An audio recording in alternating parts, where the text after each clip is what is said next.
ได้เราจะเท่าได้กินแกงผักกาดบะเม่นกะ เขียวลื่นๆนี่นะอุ้ยหมดซิดเลยเนาะ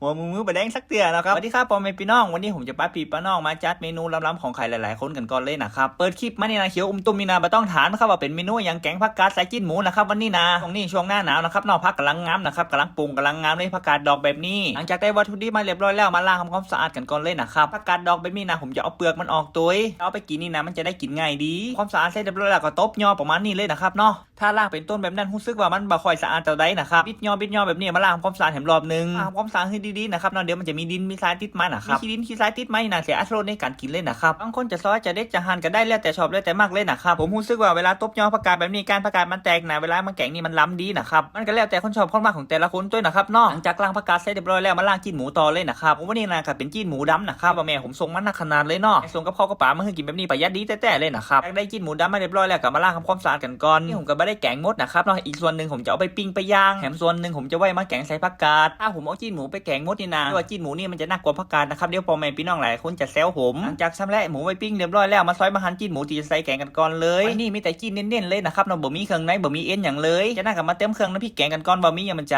บ่มีจะไข่ข่าหอมขาวหอมแดงมาแคนพริกจีพริกขว้าแค่นั้นนะครับหลังจากนั้นจะเทจะทอกลงไปในโคกแล้วก็ตามให้มันแหลวๆประมาณนี้พอน้ำพริกเริ่มละเอียดเรียบร้อยแล้วจะขาดสิ่งนี้ไปบ่ได้เลยปลาห่านะครับถ้าใครมากกะปิก็ใส่กะปิลงไปได้เลยนะครับน่าจะตามให้แหลวๆประมาณนี้เลยเปิดไฟตั้งกระทะเทจิ้นลงไปคั่วจนน้ำของจิ้นหมูออกประมาณนี้กันก่อนเลยนะครับว่าแบบนี้นะจิ้นหมูของเขามันจะบ่ค่อยคาวนะครับเนาะหลังจากนั้นก็ตักน้ำพริกแกงของเขาลงไปคั่วให้ประมาณนี้กันก่อนเลยครับบ่ได้ก็คือน้ำล้างโคกใส่น้ำล้างโคกลงไปเรียบร้อยกับก้นให้มันเข้ากันอย่างน้อยนึงน้ำเปล่าน้ำสะอาดลงไปอย่างน้อยนึงนะครับจะเอาจิ้นหมูของเขาตีชำแหละตะกี้ไปปิ้งไปย่างกันก่อนเลยนะครับอันนี้ก็กินทั้งปิ้งและก็แกงพร้อมนะครับบอกเลยว่าซาใจขนาดแต่บอกว่าบ่ค่อยได้กินนะครับจิ้นหมูดำมาปิ้งมาย่างแบบนี้นะส่วนมากมันเคี้ยวหลังจากนั้นก็มาโฮกมาใจมาแกงของเขากันก่อนจะอ้อยใบมะกรูดลงไปอย่างน้อยนึงกันก่อนเลยนะครับใส่ใบมะกรูดลงไปเรียบร้อยแล้วก็มาปรุงรสชาติตามใจชอบกันก่อนเลยนะครับว่ามีอย่างบะใจมีเกลือชูรสรสดีสามสหายของเขาเหมือนเดิมใส่เครื่องปรุงลงไปเรียบร้อยแล้วก็ก้นใส่ก้นขวางให้มันเข้ากันอย่างน้อยนึงสิ่งทุกอย่างมันเข้ากันเรียบร้อยแล้วมาใส่ผักกาดดอกของเขาลงไปเลยนะครับอยากใส่ผักกาดดอกลงไปเรียบร้อยแล้วก็ก้นใส่ก้นขวางให้ผักของเขามันยุบมันยอบกันก่อนหลังจากแกงไปสักบึ้ดนึงแล้วนะครับนอกผักกาดของเขาก็เริ่มยุบเริ่มยอบสีสันกับประมาณนี้เลยการประมาณพี่น้องก็ร้องหยาร้องแปลงเพื่อเดิมเมนูนี้นาคนทอดแบบต้องเป่าเนี่ยลวกลิ้นเนี่ยนอนเนาะ